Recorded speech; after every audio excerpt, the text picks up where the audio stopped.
imagine there'd be some clapback from other programs out there saying, well, look, Memphis is possibly in trouble. How do you deal with that? Man, I mean, I can't say anything about the situation, but I mean, I just gotta let it play out.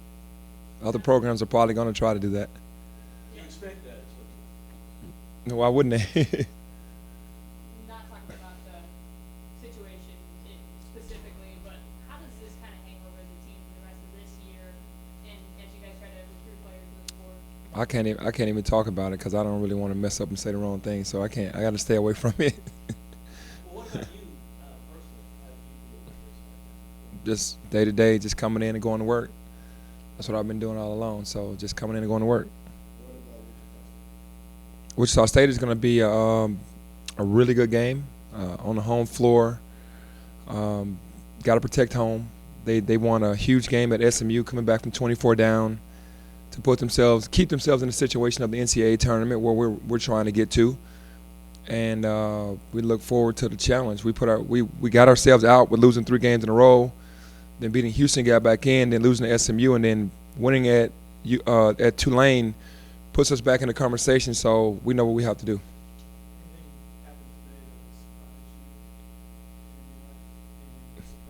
No, not at all.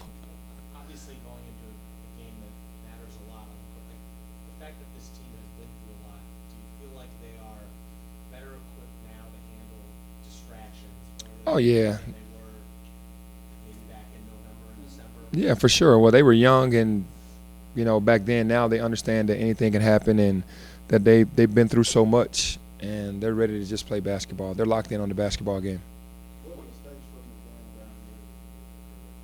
Turnovers. We had way too many turnovers, and our game plan from the very beginning was disrupted. When we came out the first 3 possessions and didn't do our game plan properly, and that's on the coaching staff. We have to do better, and now they understand who those guys are the second time around. Tomorrow's game is not going to be about X's and O's. It's going to be more about heart and hustle. Speaking of that hard hustle, that started out the game at Wichita State, got down immediately. The next unit came in, got you back in the game. Then you went with that starting group in the second half and immediately fell back behind again. Will that go into your plans on how you want to attack them this time? I think we're more prepared now. The guys were young. It was still early. It was early in the league. We played them, so now the freshmen have grown up more, understanding the game plan more, understanding their personnel more. So it'll be different. I think you try to give the guys a chance who started the game to correct what they did. You don't just want to go shuffling. If I go shuffling, then that's a problem too. So I just try to stick with the guys that are in the game and that have a rhythm, and they have a job to do as well, just like everybody else.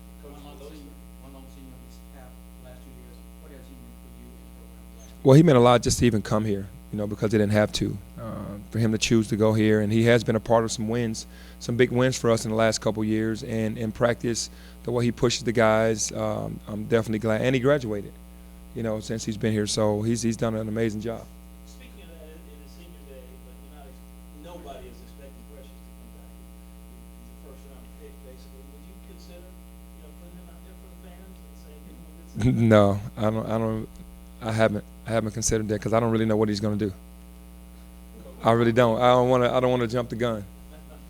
How did Wichita State fall so far behind at SMU? SMU played zone, and Wichita State was missing all their jump shots at first, and the momentum was SMU's way, and SMU just relaxed, and Wichita State got hot, and they put the pressure on them and got back into the game. And once it became closer, obviously the pressure's on the home team, and Wichita State pulled out a great win. So does it feel like you guys kind of get a punch, try to recover from it, and another punch, try to recover from it?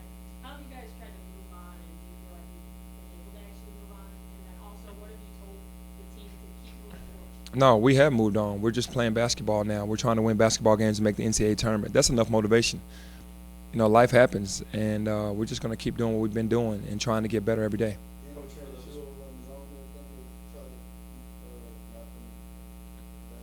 We haven't been working on zone all year. I mean, earlier in the year we were, but we haven't worked on it as much. I mean, we do have the #1 defensive percentage defense in the country. So we're stopping the initial play. It's about getting the rebound. That's why I say it's about hard and hustle.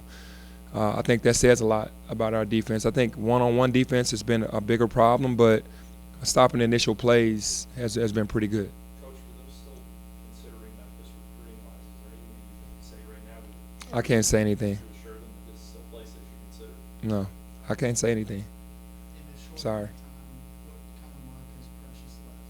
No, he's made a huge mark. I mean, he's a guy that came in, 5-star McDonald's All-American that had high expectations, and he's lived up to those. As a freshman, doing what he's done, the only freshman in the country averaging a double-double, that's impressive. Speak to the fact that he's actually playing like kind of out of position because he's recruited to play at one spot for James gone. Now he's got to do a whole different thing. Yeah, well, he understood that when James left, and he's taken on a challenge and done really well with that. I mean, he doesn't want to be a 5-man, but he's doing whatever it takes for us to win, and I think that's huge. Yeah, for sure. They've seen him. I've heard recruits say, that because of his growth and what he's done and where he's come from, because a lot of people were praising him about how he's playing this year. It's totally different from what he's played in the past, the position that he wanted to be on more on the perimeter. He's taking on the load of being more inside and then dominating that spot. Yeah. What do you see any evidence of him feeling sorry for himself because this year hasn't been as, you're not on the field, you're not rolling? No, I think he understands what it is. He doesn't like the losing. None of us do. But he's not feeling sorry for himself. He's really just becoming more of a warrior every game and wanting to get more wins. He has not gone the other way. Your experience coaching what's your expectations? I think the expectations were high, and my experience for him has been he's been willing to do whatever it takes for us to win.